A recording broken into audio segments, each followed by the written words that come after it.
So today I'd like to share with you the passing of Brendon, my eldest. This child was my everything, and he died little more than a year after Zandré, who I mentioned in a previous clip. By the time Brendon died, I definitely not even had acceptance of Zandré's death, let alone closure. I hadn't even processed the devastation and the loss of him in my life. And the night Brendon died, or the day he died, he spent the entire Friday in the pool with his little brother, trying to teach him to swim. The age difference was 18 years between Kian and Brendon and 16 years between Zandré and Kian. So you can understand the huge gap. And all of that day, he was so determined that he was going to be the one to teach Kian to swim. And around 5 o'clock, he had to leave because he was taking his stepbrother home to his dad's place in Komiki.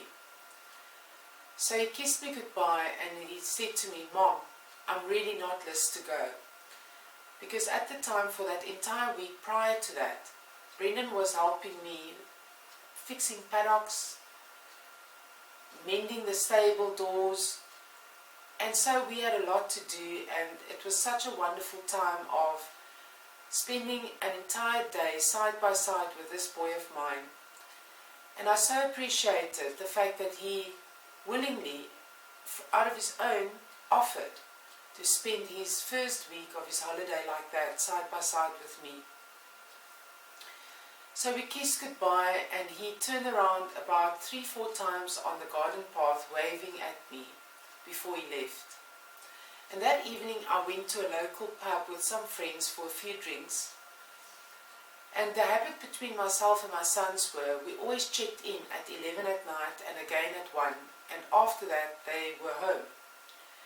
And that particular night, for some reason, I hadn't checked the battery of my mobile phone, and the battery died around 10 past 11.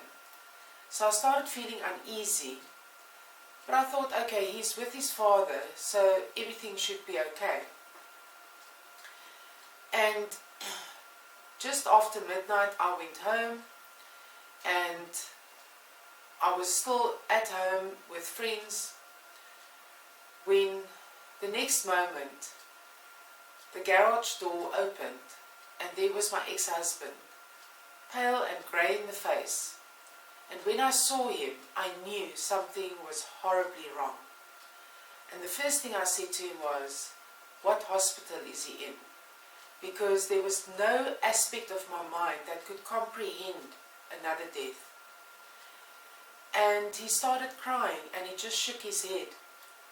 And at that point, I crumbled to the floor.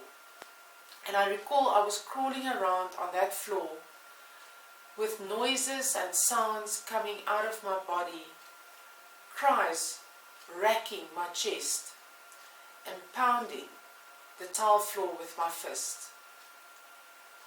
I just simply couldn't believe that another son of mine, this one, my Brendon, was now gone as well. Every little bit of meaning of me, or concept of worth that I had about myself, crumbled with my sobs and with my pain that night. Eventually, I sat down at the bar counter with my ex-husband, and I asked him what happened. And the only information I had was that Brendon had been on a bike with someone else, and somehow something horribly went wrong, and he ended up on a barrier post, lacerating his heart and rupturing his kidney and liver. And everything in me screamed against this. It wasn't real. It couldn't be real at all. And the next day I had to go to the morgue in Salt River to identify my son. And what a different experience to the warmth and kindness I experienced in Namibia. Because we walked in, and my ex-husband and I walked to a little room where I wasn't allowed to go near my son, and I had to view his body through a glass window. He wasn't cleaned up.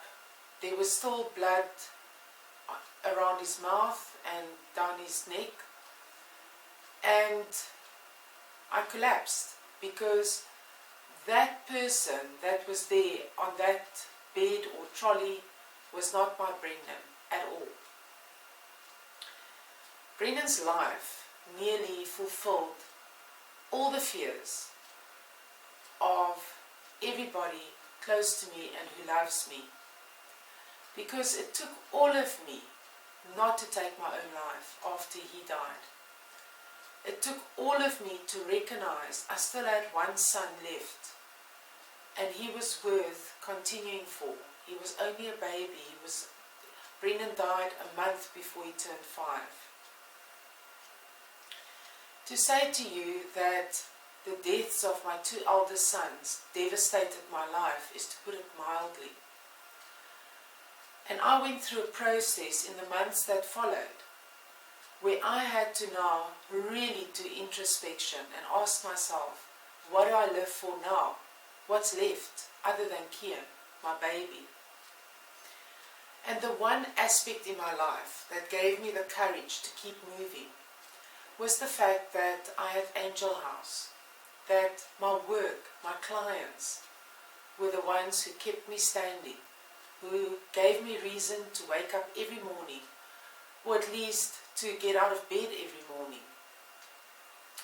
And also, Brendon and Zandré's friends embraced me.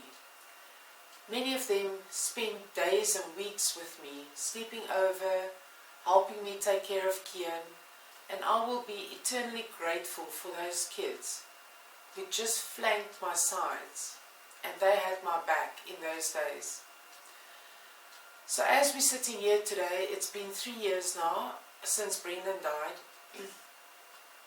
I have days where I wake up and I sob and I crawl around on the floor with the pain of missing them that I feel. I have days where I don't want to wake up. But I can tell you something, the way I survived is by making pacts with myself each day. I would make an agreement in the morning and say, Mel, if you get through this day, you can sob and cry as much as you want tonight at 9 o'clock or from 9 o'clock. Because by that time, Kian's in bed and you can just sit in your study, watch the PowerPoint shows of both boys, recall memories, and you can cry as much as you want to. Then I lift myself out of bed and go make a cup of tea. And from the tea, I may feed the cats.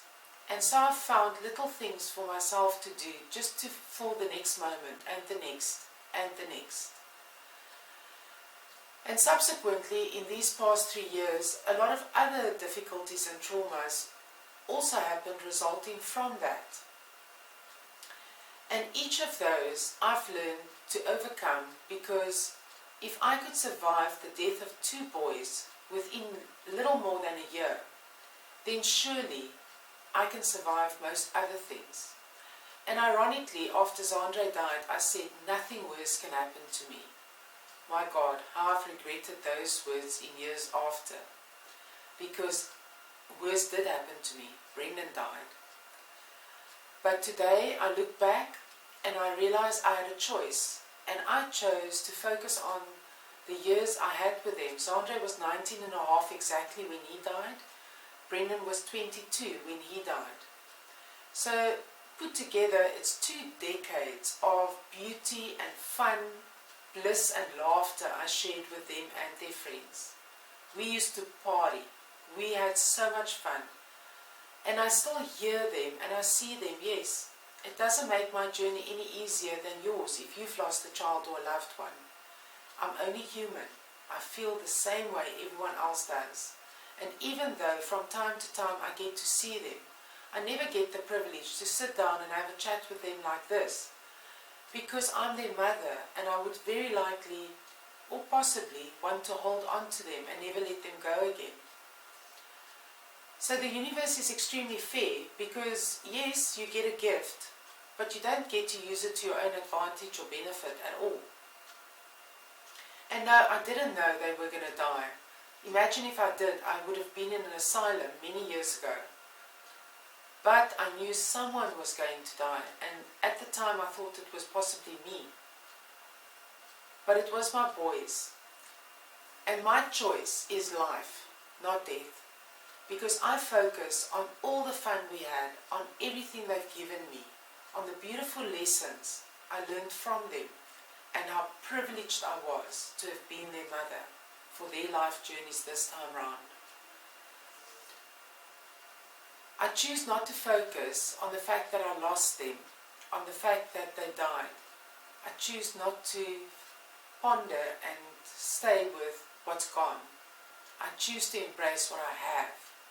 And I have a beautiful 8-year-old monkey called Kian, who is my saving grace and who fills my life with love and joy. How blessed am I? Go embrace your children. Tell them you love them. Don't judge them. Don't be overly critical. And know that all they want from you is to know that you love them and accept them no matter what. They could be gone in a flash. Time is the most precious thing you have. Don't waste it.